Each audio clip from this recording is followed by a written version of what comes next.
1st, 2019, Christopher Cassaniti died of asphyxiation when he was crushed under 9 stories of scaffolding. The construction site where this incident occurred was in Macquarie Park near Sydney. The job site was by Ganellen and the scaffolding was established by Synergy Scaffolding. I will now discuss the application of James Reason's Swiss cheese model onto Christopher's death. Pause. Firstly, the active layer, which is people.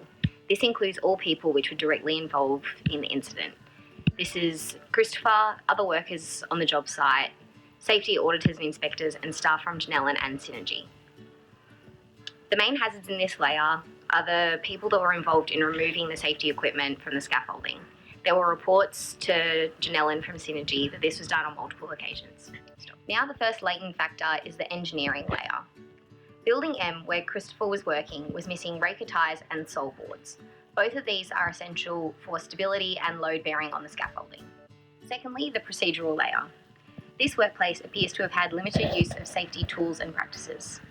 In an interview for 60 Minutes, a union representative from this workplace stated that the job site was under time constraints to finish the job sooner, and went on to comment that no worker should die because of money.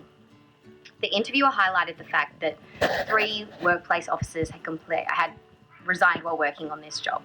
And lastly, Ganellen were made aware of the safety breaches through emails from Synergy, yet they were never followed through and were not escalated to the appropriate managers. The first and most effective level of the hierarchy is to eliminate the hazard by changing processes to remove human involvement, while the second is to substitute the hazard to reduce the risk of the hazard occurring.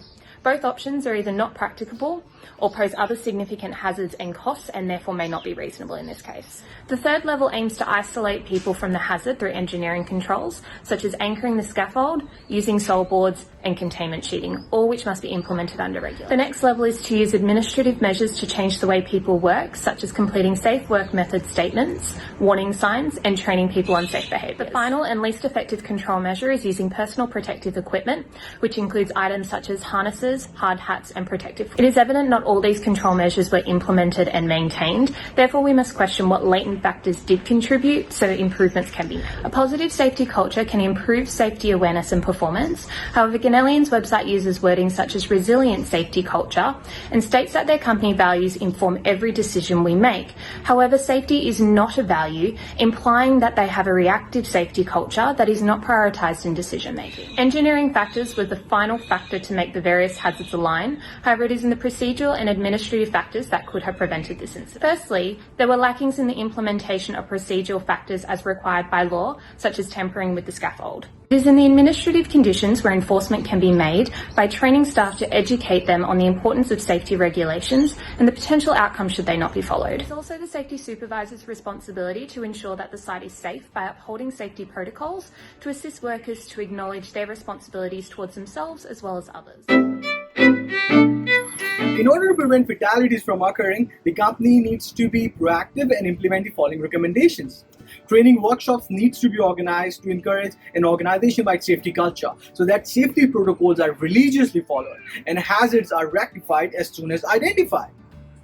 It will also give workers greater confidence to speak up as a whistleblower if any safety measures are breached. The company should also immediately hire safety consultants to conduct risk management audits in order to address hazards in the administrative layer, similar to that being seen with the operations safety staff. The new wave of safety staff would facilitate the management to understand the risk and hazards inherent in all the ongoing projects so that any potential incident can be identified and avoided. The management should clearly define the hierarchical chain of responsibilities. The approval of tasks needs to be authorized so that in case of any failure, the individual capability can be ascertained. The management should clearly define the hierarchical chain of responsibilities. The approval of tasks needs to be authorized so that in case of any failure, the individual capability can be ascertained. This would not only induce a culture of responsibility, but will also reduce the proximity of decision making.